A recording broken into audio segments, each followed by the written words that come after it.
Hello everyone, welcome to Third Year Circle where we talk all things cricket. Myself Imad and I've got Aram here with me. We're doing the review of the first stage of T20 World Cup 2024, which has been a bit of a mercurial tournament as well as a bit rainy. And so Aram, I would like to know your first reflections. Yeah, I think the correct word you have used, it was quite mercurial. Uh, there were a lot of expectations from the game moving to the US and the Windies. We haven't seen much of cricket being played in the state of the US, but I think so far it has some sort of a mixed bag of emotions along with it. You could say that it has disappointed in some ways and also excelled at the expectations in the other.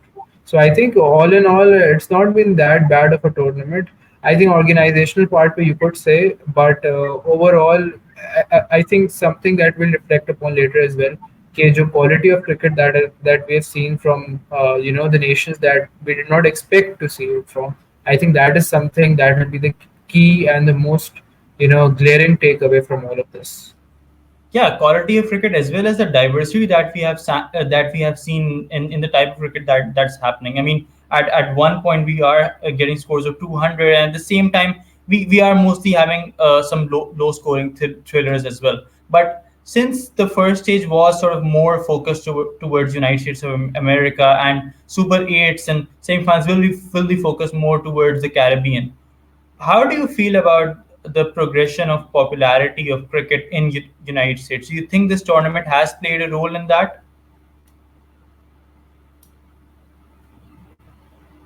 Uh, I think without going into much details about the financial side and the data that is involved with the decision which the ICC took in the end, I think moving the game to a relatively larger audience, which I think if you look at the dynamics and the demographics of the population that is settled in the USA, I think it is a great avenue to advocate for the game because you have both. You have a lot of the South Asian community there, Pakistanis, Indians, as well as people of the European culture who are aware about the game of cricket. But simultaneously, you have a whole, population sample size of people who are completely unaware about the game. So I think you engaging this tournament as a catalyst involving the stakeholders, the people who are already settled there, who are involved with the game as fans, to take it forward, invite more people into this. I think it's a good step taken by the ICC, but you could argue that it has not been advertised, or you could say organized in the correct way. There could have been changes, a lot of things, in hindsight you could point out, but I think all in all the idea behind it appears to be good. You never know what are the financial implications behind it, what is the backdoor channels, and what are the backdoor things that are going behind all of this. But all in all, I think jo nazar aa raha hai, I think it looks a pretty good decision to moving it there, and I think they'll explore new avenues, a new audience. I think it is good overall for the expansion of the game. I have a question for you actually. Yeah. The relation with the Major League Cricket. I know you have done some research about it earlier as well. What do you think? How could the Major League Cricket compete with, or contrast, for that matter, with other so-called leagues we have around the world? How could it play a part in the advancement of the game? Right. So Major League Cricket is obviously, I think they can sort of improve on the local players part. Like there's a lot of investment right now from Indian Premier League teams and so on. But I think they can increase the quota of local players in every team. I think there are more overseas players playing there right now. But now it's a bit of a double-edged sword. It is about popularity of the game on one hand with foreign players, but on the other side, it's about the development of the United States cricket. So but there's no doubt that Major League Cricket, if it happens every year, will play a good role in popularizing cricket in United States. Uh, as the time progresses. And we have the LA 28 as well, the Olympics in San Francisco. I think that's going to play a huge in Los Angeles. Uh, I actually said LA and then I just said San Francisco in the same sentence. But yeah, and that's going to play a huge role as well. But just last question before we move towards the more detailed part of the review. What ground has been your favorite from United States? I, you could argue between the three I've watched in particular. I think there's been a lot of introspection about the pitch in New York, the ground in New York. But considering the amount of game time we've had in the other games or other venues, especially I think if you look at the game that we just witnessed a while ago while we're recording this, Pakistan so-called convincingly beat Ireland.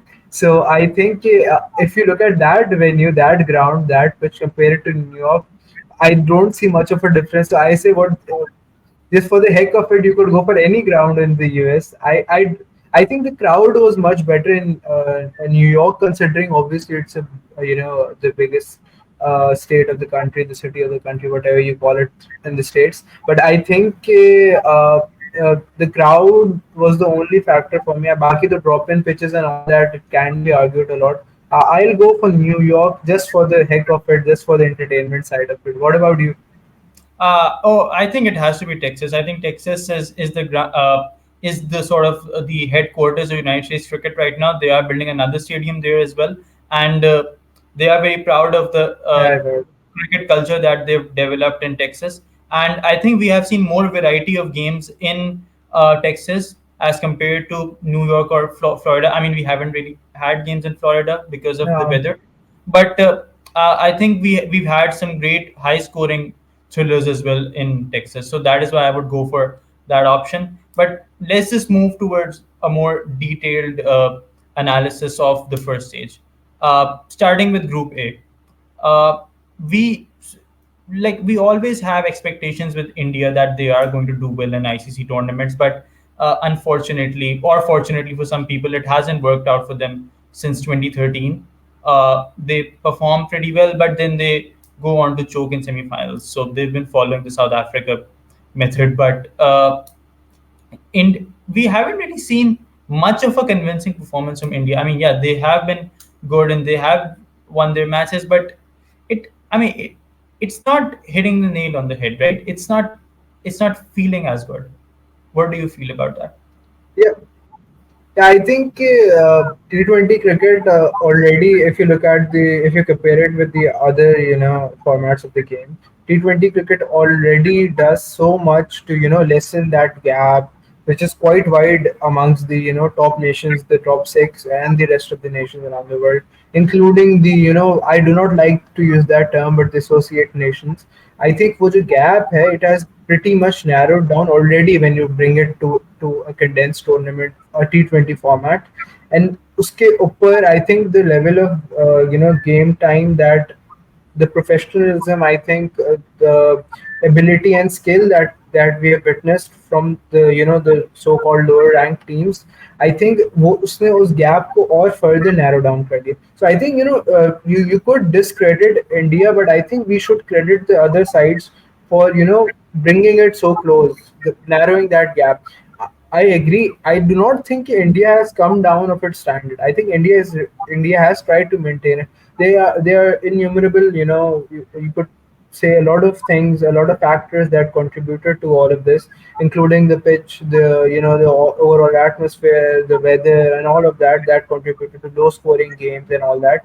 But I genuinely think that the skill set and the performance of the other teams. For example, let's reflect on the US and the US versus the India game. Just to say a few things, I think the bowling performance from the United States of America was one of the best bowling performances of this group, including the one against Pakistan. But I also believe that the only gap that is left between the so-called big and the lower ranked sides and teams, I think that is the only gap that was reflected in that game. What was the difference between India crossing the line and US not being able to do so? In the end, India won pretty convincingly. They did not lose a lot of wickets, but वो जो panic set in किया था for a while when they lost the opening pair. So Kohli got out for a duck. They lost Rohit next. So I think कि वो that is something uh, that was highlighted a lot more due to the fact that US had done their homework. They had their skills and they showcased it. I think we could discredit India, but I think we need to credit the other sides as well. This time, what do you have to say? Yeah, yeah, absolutely, and you are correct. How the gap has been bridged between the so-called associate nations and the test-playing nations. I think United States of America has performed incredibly, and they truly deserve to go into Super Eights. I'm really glad that some miracle didn't happen, just like it always happens with for Pakistan. And so United States cricket is the kind of exposure they will get, the kind of finances they will get from this progression is incredible, and they've played some outstanding cricket. I have to say, uh, exemplary, honestly. But coming back to India, one thing I really liked about them was that they have backed Dube a lot. We saw that he performed really well in the Indian Premier League, has been doing so since the last 2 to 3 years, and they know that his skill set is very much key to T20 cricket. I think he can really go to all those heights, but while he didn't come off in this tournament in this group stage as much, but still, it's good that India is still backing him. Yeah, just to add on that, I think the utility of players something that we talk about a lot, on this platform as well when we've been doing the live shows as well earlier on. I think player utility is something that all the currently all the teams, I think, apart from Pakistan and one or two odd teams, I think सबने player utility बहुत अच्छी तरह manage की है. They know कि if Dube has to play a certain role in that side, they won't be opening with Dube, or they won't be sending him lower down the order when he does not have the time to play. And उसका जो role है, they have it laid down, they have it simplified for him and the team, and they use him according to that rule. I think the player को जो confidence मिलता है, something that we have touched upon earlier as well. The player confidence is directly linked with player utility and utilization. आप उसको जिस तरह utilise करोगे उतना उसका कॉन्फिडेंस बढ़ेगा because he is comfortable playing in that position. So I think ये factor India के लिए बहुत इंपॉर्टेंट है. If you look at that innings from Rishabh Pant against Pakistan, you could understand that he was so aware of his role. He realized and read the pitch so accurately that the first few overs, the first 6 overs, although the ball was swinging, but the ball was, it was hard as well. So it was easier to score runs. Fielders were inside the ring. You had just two out. You could clear the fence easily, and if you clear the inner ring, you could have fours on offer. And he did that. There were few streaky fours. एक आध edge पे चौका था, and he also got himself saved quite a lot. But that attacking mindset that Rishabh Pant displayed, I think that was, people are saying a lot of things about our batting lineup, their batting lineup. But I think if you pinpoint one exact moment from India's batting and from Pakistan's batting, I think from Indian side it will have to be that innings, that cameo from Rishabh Pant. And from Pakistan side, I will come into that later as well. But I think Imad wala jo over the Imad against Akshar Patel, that would something be for myself if I were talking and pinpointing stuff. I would go for that from our side, our innings, and that particular innings of Rishabh Pant from it, because it was a reflection of the two opposite polar opposites that we're going at, Pakistan and India during that game.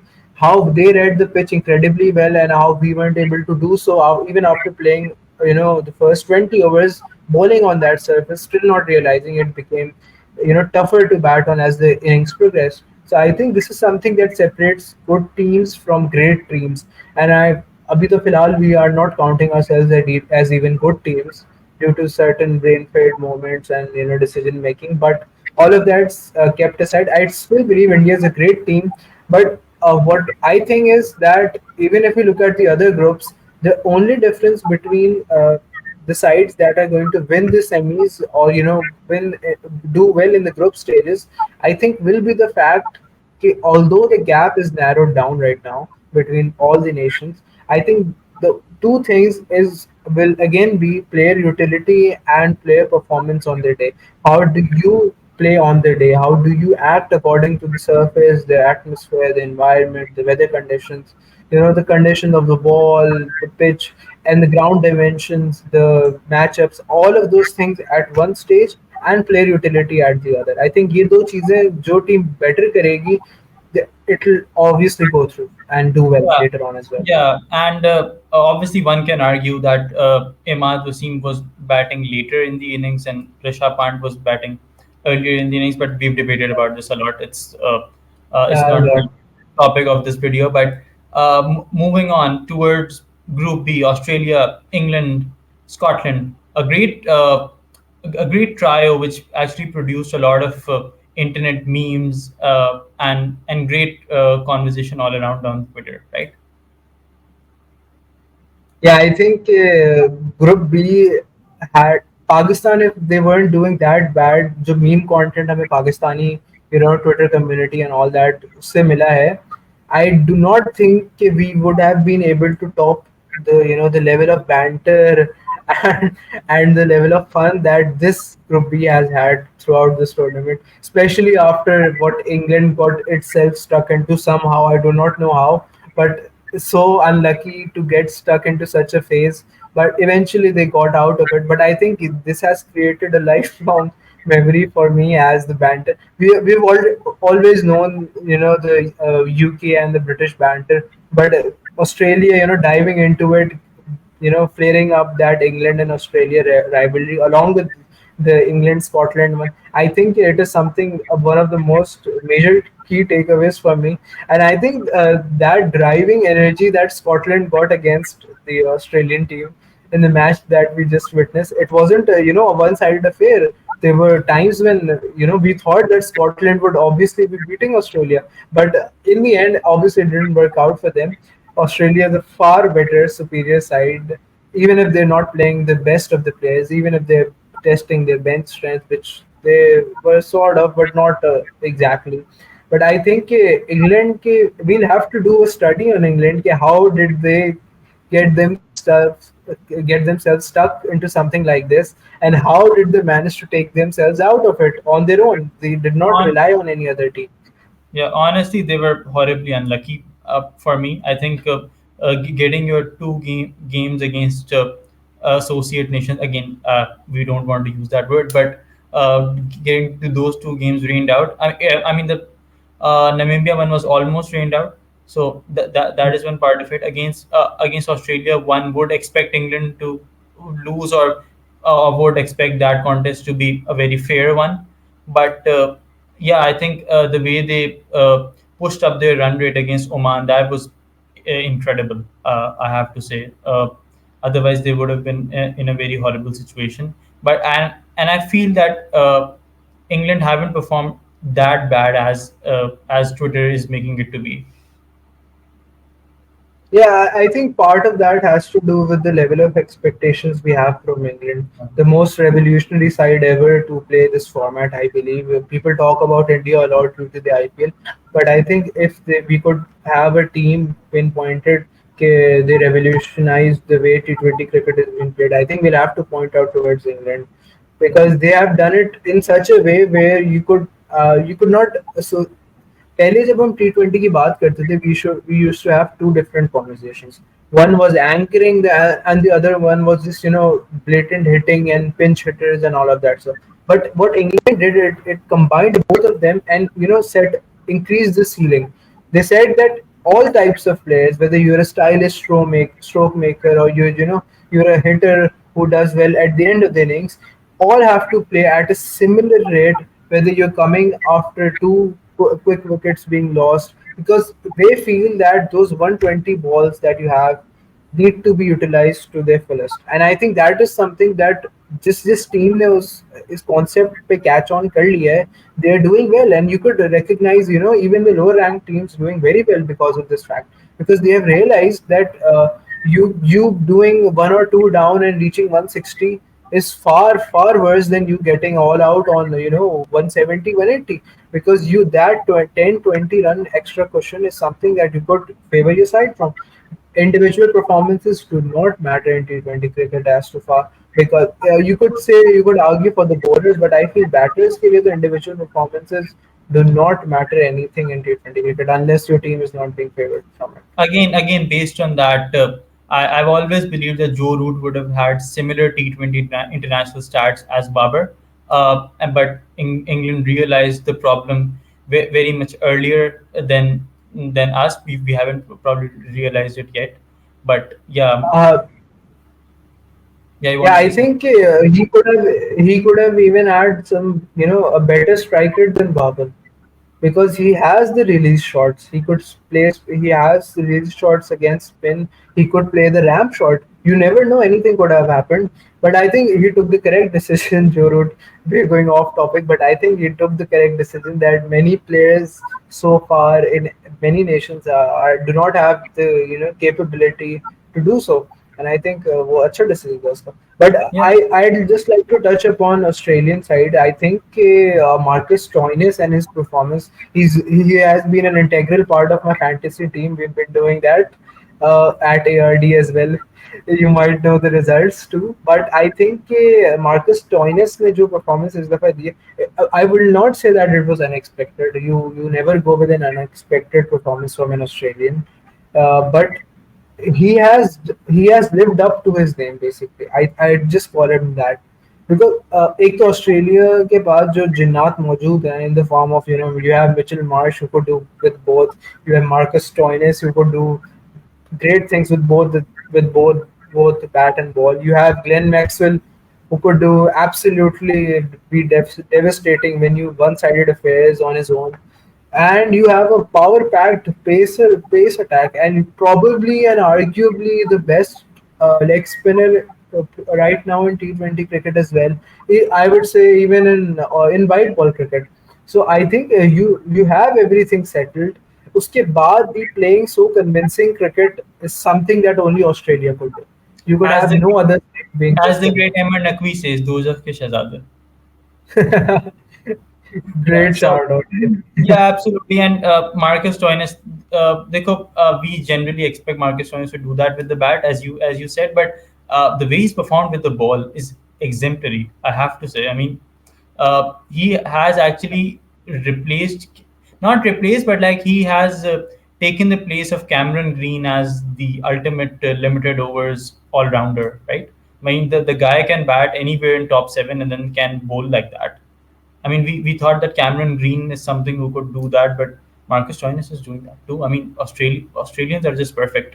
But and same goes with Nathan Ellis. I mean, Mitchell Stark isn't performing that well, so they've got a a full blown package of incredible fast bowling, young fast bowling, quick fast bowling. I don't know how can I put quick and fast in one sentence, but Nathan has been incredible in this tournament, and he has been playing so well in the leagues all around the world. He's been great for Punjab Kings, and he actually bowled that final over for Hampshire. They won the T20 last. So I was really excited to see Nathan Ellis in this tournament, and he has come off really well.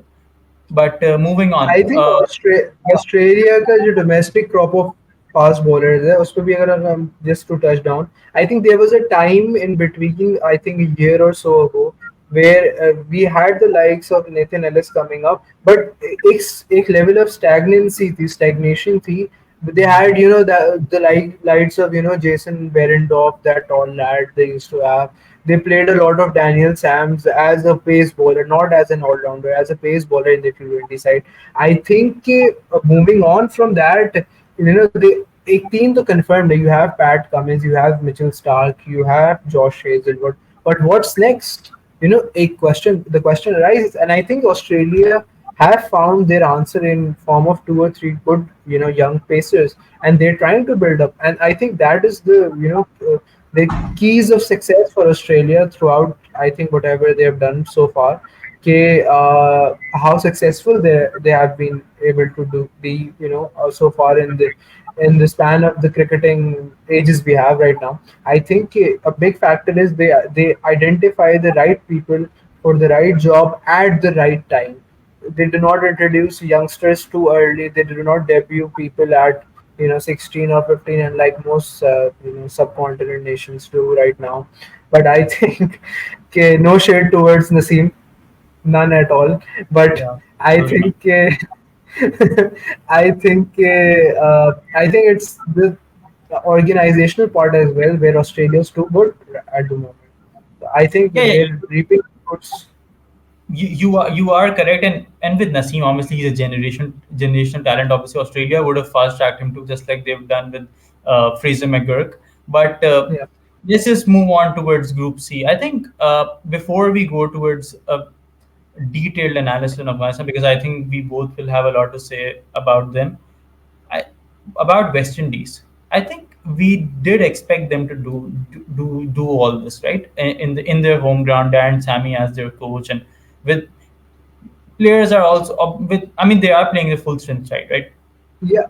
Uh, Drawing a parallel, I think not based on the individuals that West Indies have in their side, just on the way that West Indies are performing. With Darren Sammy as an involved head coach, building that side. I think drawing a parallel with Multan Sultans right now. Obviously, I support Multan Sultans, but not with the fact okay, Andy Flower teams with the team the way he does. I think the way we had Multan, a team which did not have a lot of expansive resources in terms of the player power.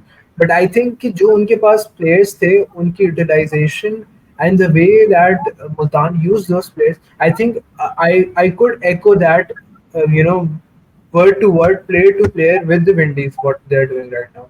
So I think उस sense में they do not have as great of generational talents as we associate West Indies to have for a number of years, especially in the T20 format. But I think जो वो players से काम निकलवाने वाली बात थी ना, that is something that Darren Sammy has been able to do prolifically well. I think कि उससे जितनी अच्छी तरह ये किया है और no doubt कि जो players they have performing in the spin department as well.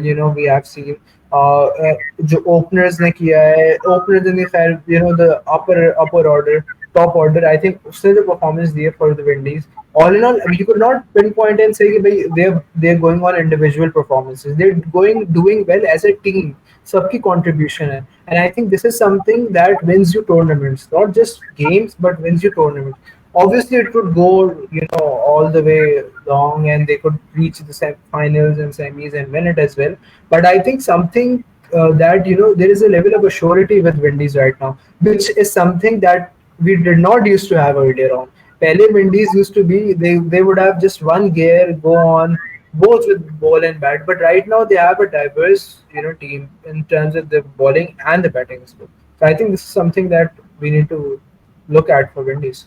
I love the parallel that you've drawn here between Multan Sultans and Windies, and we don't have time right now, but I would suggest you write an article on that. I would love to read more about it. But yeah, now toward New Zealand.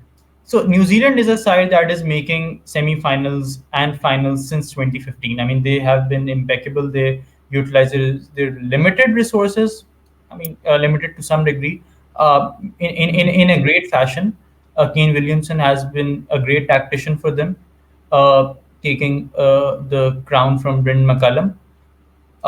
So what happened this time? I mean, their players are getting older and everything, but I just think that they had this weird lava erupting of that limited approach in T20 cricket, something that actually happened with Pakistan too, which sort of Yeah. erupted this time.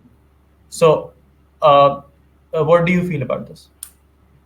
I think the जो teams अभी बाहर हुई हैं, if you I just pinpointing Pakistan, New Zealand, and if you look at even Sri Lanka for that matter, I think तीनों में the common thing, if you just for the time being look at not specifics on the whole, कि तीनों में जो common है चीज that is the the way of where they have been resisting that evolution in their game.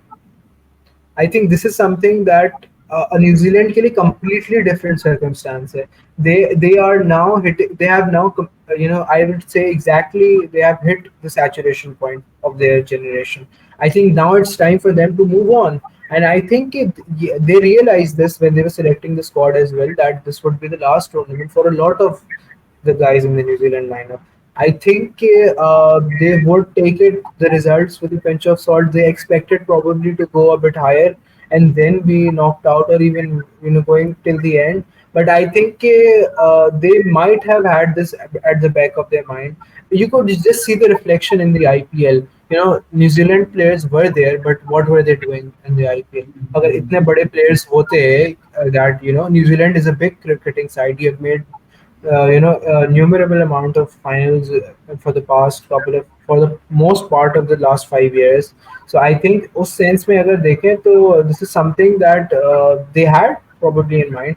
But इतना drastically बाहर होना, I think this is something उन्होंने नहीं सोचा होगा. But I think if they do the rebuilding process correctly, they will be able to get back in line. I think इतना problem नहीं होनी चाहिए उस fact इस मसले Yeah, में. yeah, and this is their structure is very efficient. Honestly, I mean, the way they scout players from rugby to play cricket, the rugby rejects go on to play cricket, and that is an efficient system. If rugby is your number one sport, and this is something Tim Wigmore also touched upon in his book. I think we both read that. So, uh, right. So moving on, the success story of this tournament, the fantasy of this tournament, how incredible have they played? The mighty Afghanistan. I mean, in the circumstances that they all have been in, and generally, they you don't expect them to do this well, but in 2023 World Cup as well as this one, they have been outstanding.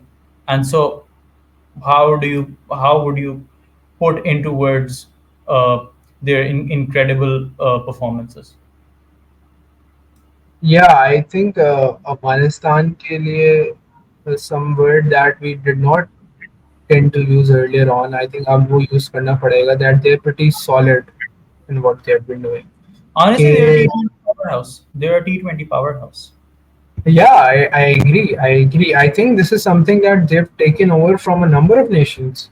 You could argue that they're way better than Pakistan at this moment. They're way better than Sri Lanka, Bangladesh, or sides that used to do relatively good. Pakistan के साथ तो वो tag of mercurial attached था ही हमेशा से.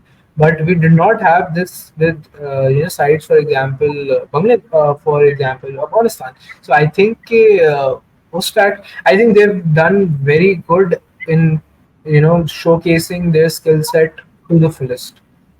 We always knew that they were a spin heavy bowling side, but they worked on their paces. Right now, Fazlul Farooqi is the leading wicket taker of the tournament, so that speaks volumes of the fact that how well they have done in the pace category as well.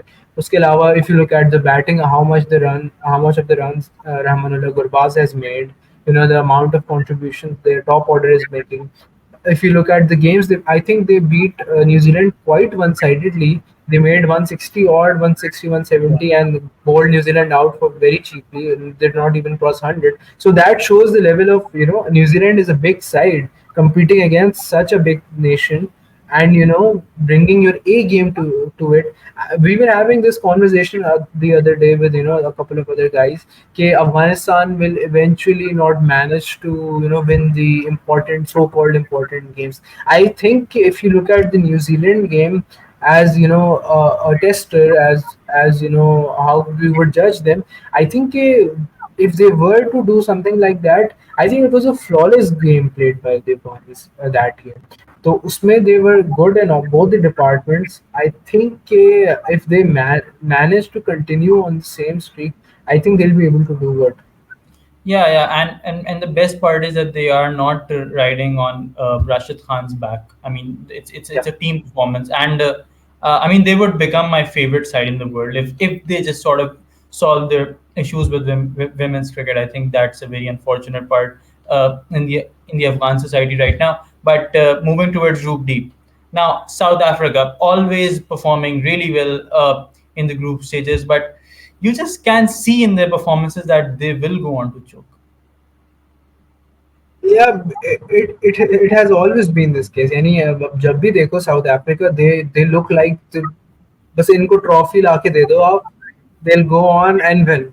But as soon as you come into that stage where the knockouts are here or the tough pressure matches and pressure games are here, they just somehow manage to choke it and do not cross the line. I feel कि इधर एक moment I'd like to point out was the game against the Netherlands where they you know you've seen how they managed to do, and they were on the verge of collapsing once again. But it was something that I think agar it would have gone against them, the whole campaign would have gone down once again, like it always has done with them. Okay, they lose a close game, or they not manage to win a game convincingly, and things start going down that downward spiral for them. So I think कि वो game, the way they managed to get themselves back up from that collapse, and David Miller being there, I think that point is something that they would always have in mind going forward with this with this tournament. Okay, we had some sort of pressure, but we managed to make most of the game and go forward. So I think that is something this time we'll have to look out for South Africa. But as you can always say, you expect something from South Africa, and they always manage to fail to deliver right at the moment, right at the end. But I think जो group D है उसमें there were a couple of more things. I think Sri Lanka, Bangladesh. What do you have to say about Sri Lanka, Bangladesh? I Yeah, think yeah, obviously, we go yeah. ahead. Go ahead. Yeah. Just before going towards Sri Lanka and Bangladesh, I just had a point about South Africa that the Nepal game was also incredibly close, probably more closer than the Netherlands game, right? Yeah. And so, if they had lost both of those games, Netherlands and Nepal, the situation would have been so different, and we would have had probably Netherlands and Bangladesh qualifying, and that would have been better for the tournament, I'd say. Uh, you can say, but I think South Africa being the other, you would have had three sides, three big nations, for example. So you had South Africa, you had New Zealand, and for some matter, you could say Pakistan getting out, Pakistan not is a even reaching the Super 8. is a big side. But we have, I mean, Pakistan is a big side. They've No, made I'm counting it as as the names. I'm not talking about the Pakistan का नाम तो है ना, we count, yeah, we that's what I'm will saying. count it Pakistan as a is a big. big side. Pakistan is a big side. So just counting on that, अगर ये तीन sides पहले ही बाहर हो जाती, one can argue that would have been good for the the overall performance and the of the name of the tournament, but it could have been bad for the broadcasting in an aspect and all of that, the commercial side of the game. So you never know, anything could have happened, but ifs and buts remain in the end. Okay, now let's just sort of talk about Sri Lanka and Bangladesh. So, I mean, you feel that they have got the talent, they have got the resources and everything, but they just always produce bits and piece performances, and you just feel that there's always a lot of potential, but they are not fulfilling that. And like we know how Bangladesh has good fast bowlers, but those fast bowlers are not able to develop themselves with the kind of pitches that they have in domestic cricket and in their home series. And so that's why they are not able to perform that well in global tournaments. I mean, Bangladesh, when Bangladesh defeated Pakistan 3-0 in 2015 after the World Cup, we thought that they would be what Afghanistan are right now in world cricket. But we didn't really see that progression at all. I mean, they are subpar side, honestly. Yeah, I agree. I think it has something to do with them also sticking with, the latter stage of their current generation and not moving on with the newer players. Sri Lanka has somewhat done some bits and pieces of it, but Bangladesh, probably they are at the stop, and I think they'll have to move on eventually if they need to. I think वही बात है South Asian teams का, there are a lot of factors you have to count in. somewhat some non-cricketing factors as well. I think they contribute more than the cricketing factors in our, the places we live in, unfortunately, or very less often, fortunately. So I think usko bhi we have to include in the conversation. Baki, I think we have wrapped up most of it, Yeah, the just to initial talk stage. about Nepal, I know their performance hasn't been that good. I mean, they produced some close games with Netherlands and South Africa.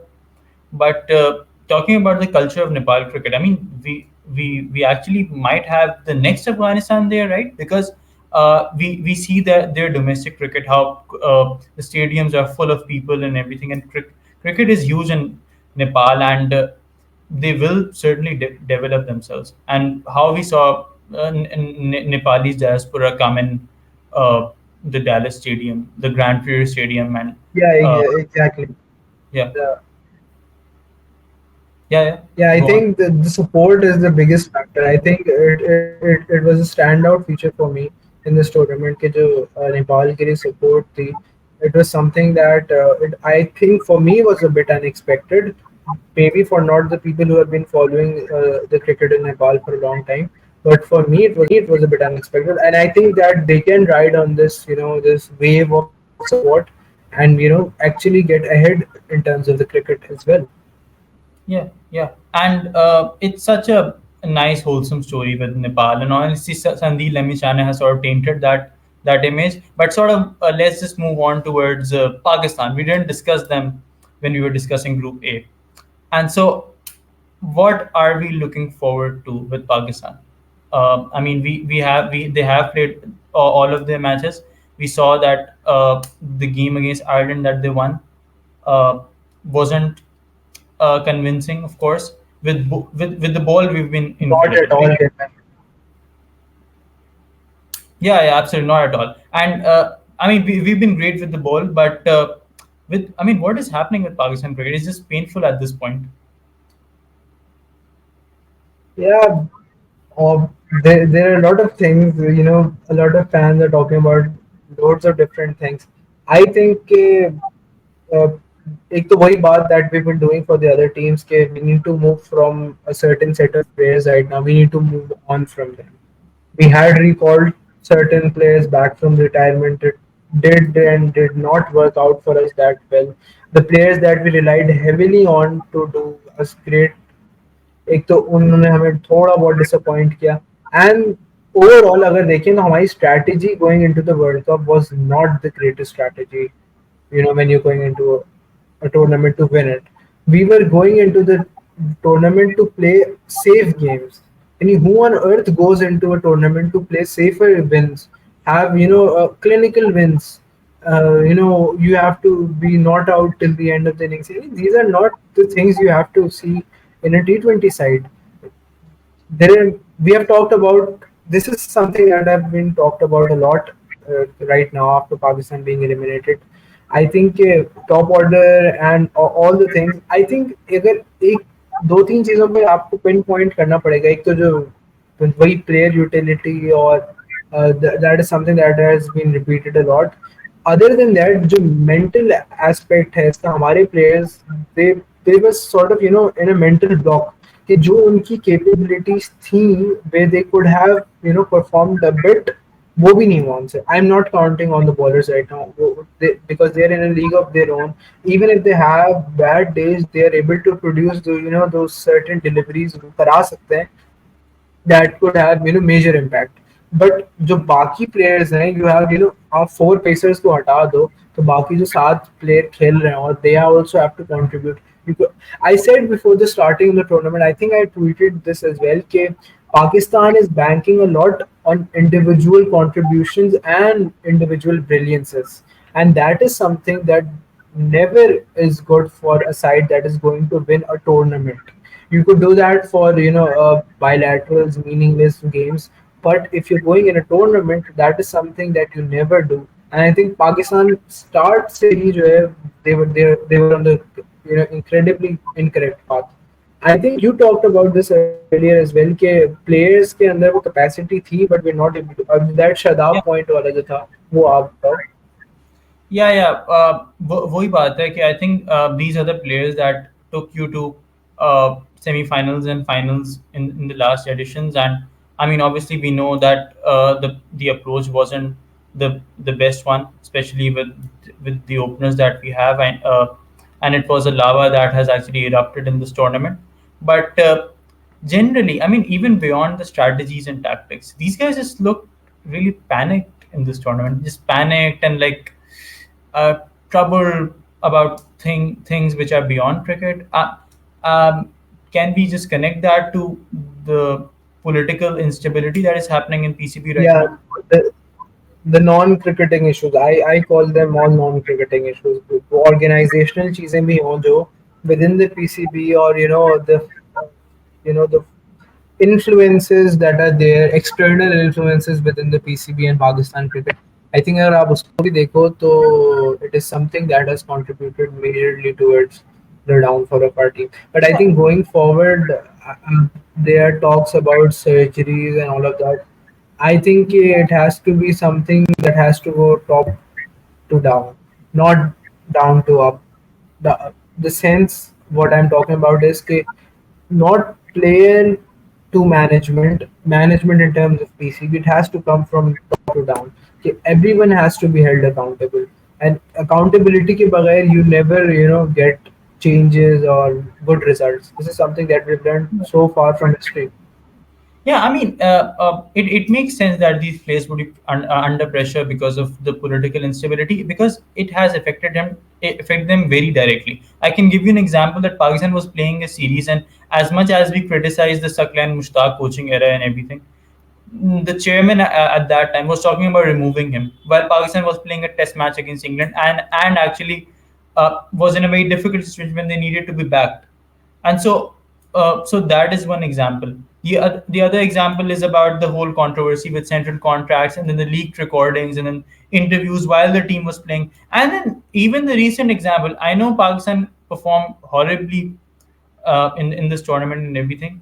But still, Pakistan had two matches left against Canada and Ireland, and yet the chairman was on about surgeries and uh, ab मैं नहीं सहूंगा and all that stuff, and Hmm. then the Kakul camp, that unnecessary Kakul camp, and then the chairman going on to say that सब team से बाहर हो जाएंगे and मैं बदलेहाज आदमी हूँ and all that stuff. I mean, uh, of course that would affect the Uh, players.